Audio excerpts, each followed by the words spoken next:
अगला पद राग सोरठ में निबद्ध है। इस पद में कृष्ण उद्धव को संदेश देते हुए नंद बाबा की कठोरता की शिकायत करते हैं और गोकुल के मुकाबले मथुरा के वैभव को व्यर्थ बताते हैं। सूरदास लिखते हैं, कहियो नंद कठोर भये। नंद अर्थात नंद बाबा, कठोर अर्थात निष्ठुर या निर्दयी। कृष्ण कहते हैं कि हे उद्धव, तुम नंद बाबा से कहना कि आप निष्ठुर या निर्दयी हो गए हैं। एक प्रकार से कृष्ण नंद बाबा को उल्हाना दे रहे हैं कि उनका प्रेम अब कृष्ण और बलराम के प्रति कम हो गया है। हम दो बीरें डारी पर घरे, मानो थाती सौंपी गए।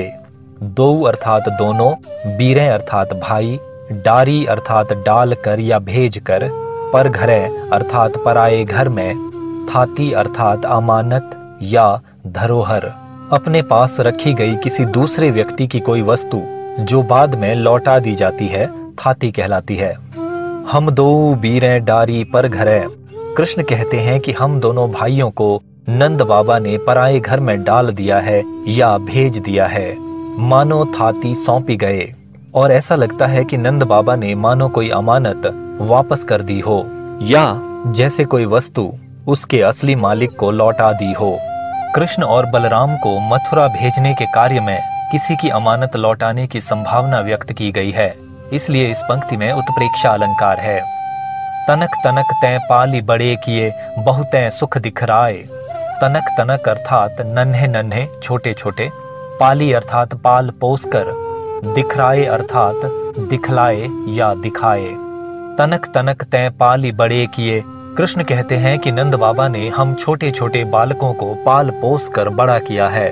बहुतें सुख दिखराए, और हमें अनेक सुख दिखलाए हैं। अर्थात नंद बाबा के यहाँ हमारा बचपन बहुत लाड़ प्यार में बीता और उनकी परवरिश में हमने बहुत आनंद प्राप्त किया है। तनक तनक में पुनरुक्ति अलंकार है। तनक तनक तय में त की आवृत्ति होने के कारण अनुप्रास अलंकार है।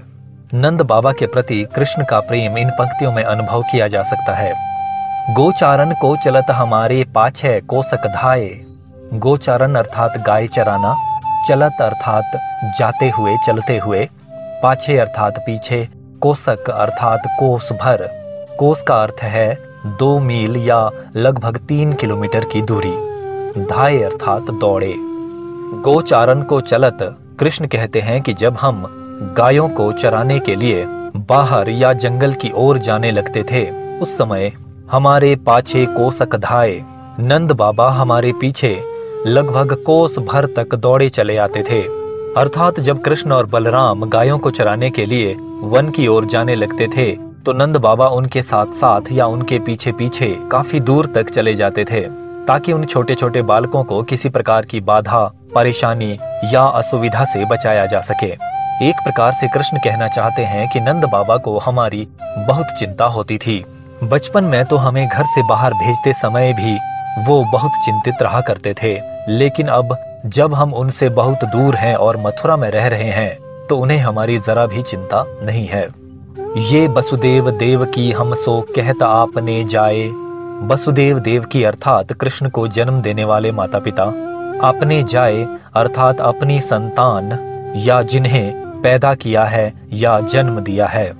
कृष्ण शिकायत करते हैं कि यहाँ पर मथुरा में वसुदेव और देवकी हमसे कहते हैं कि इन्होंने हमें पैदा किया है या हम दोनों भाई इनकी ही संतान हैं, यानी ये लोग हम पर अपना हक जता रहे हैं। बहुरी विधाता जसुमती जू के हम ही न गोद खिलाए। बहुरी अर्थात फिर से, विधाता अर्थात ईश्वर, जसुमती जू अर्थात यशोदा मैया, गोद खिलाए शब्द पालन पोषण की ओर संकेत करते हैं। कृष्ण कहते हैं कि फिर से ईश्वर ने हमें यशोदा मैया की गोद में खेलने का अवसर नहीं दिया, यानी मथुरा आने के बाद अब माता यशोदा का लाड़ प्यार पाने की संभावनाएं खत्म हो गई हैं। एक प्रकार से कृष्ण इच्छा व्यक्त कर रहे हैं और प्रार्थना कर रहे हैं कि हे ईश्वर, हमें फिर कभी न कभी अगले जन्म में ही सही माँ यशोदा का लाड़ प्यार प्राप्त करने का अवसर प्रदान करना। बहुरी विधाता में ब की आवृत्ति होने के कारण अनुप्रास अलंकार है। गोद खिलाए एक प्रकार से गोदी में खेलना या गोदी में खिलाना मुहावरे का प्रयोग है। अगली पंक्तियों में कृष्ण मथुरा और गोकुल की तुलना करते हुए गोकुल को मथुरा से श्रेष्ठ बताते हैं, क्योंकि गोकुल से कृष्ण की बहुत सी स्मृतियां जुड़ी हुई हैं और मथुरा में उन्हें केवल धन दौलत और राजपाट की प्राप्ति हुई है। कौन काज यह राज नगर को सब सुख सो सुख पाए। कौन काज अर्थात किस काम का, नगर अर्थात शहर या मथुरा। कौन काज यह राज, कृष्ण कहते हैं कि ये राजपाट किसी काम का नहीं है। नगर को सब सुख सो सुख पाए, कृष्ण प्रश्न करते हैं कि मथुरा शहर में मिलने वाले सभी सुखों से क्या हमें सुख प्राप्त हो सकता है, अर्थात नहीं प्राप्त हो सकता। कौन काज में अनुप्रास अलंकार है। सब सुख सो सुख में भी स की आवृत्ति होने के कारण अनुप्रास अलंकार है। सूरदास ब्रज समाधान करूं, आजु काल ही हम आए। समाधान अर्थात समझाना, बुझाना, तसल्ली देना या सांत्वना देना। आजु काल ही अर्थात आज कल में या बहुत जल्दी। हम अर्थात दोनों भाई कृष्ण और बलराम।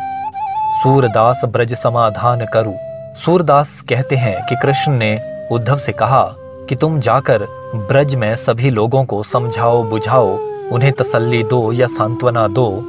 आजु काल ही हम आए, हम दोनों भाई भी आज कल में ही अथवा बहुत जल्दी ब्रज आ जाएंगे। कृष्ण उद्धव से कह रहे हैं कि तुम ब्रज में सभी लोगों को तसल्ली या दिलासा दो और समय मिलते ही हम दोनों भाई भी ब्रज के लोगों से मिलने शीघ्र ही वहां पहुंच जाएंगे। इस पद में ब्रज भाषा का प्रयोग है। तत्सम और तद्भाव शब्दों की प्रधानता है। अनुप्रास और पुनरुक्ति अलंकार हैं। प्रसाद और माधुर्य गुण हैं। संवाद शैली का प्रयोग किया गया है और इसमें संगीतात्मकता भी है। इस पद में कृष्ण ने नंद बाबा को उलाहना दिया है और साथ साथ अपना प्रेम भी प्रकट किया है। कृष्ण ने मां यशोदा के वात्सल्य और उनकी ममता का भी गुणगान किया है। ब्रज की स्मृतियों का सुंदर चित्रण किया गया है। गोकुल के सरल और आनंदपूर्ण जीवन की तुलना में मथुरा की चमक दमक और वैभव को तुच्छ कहा गया है।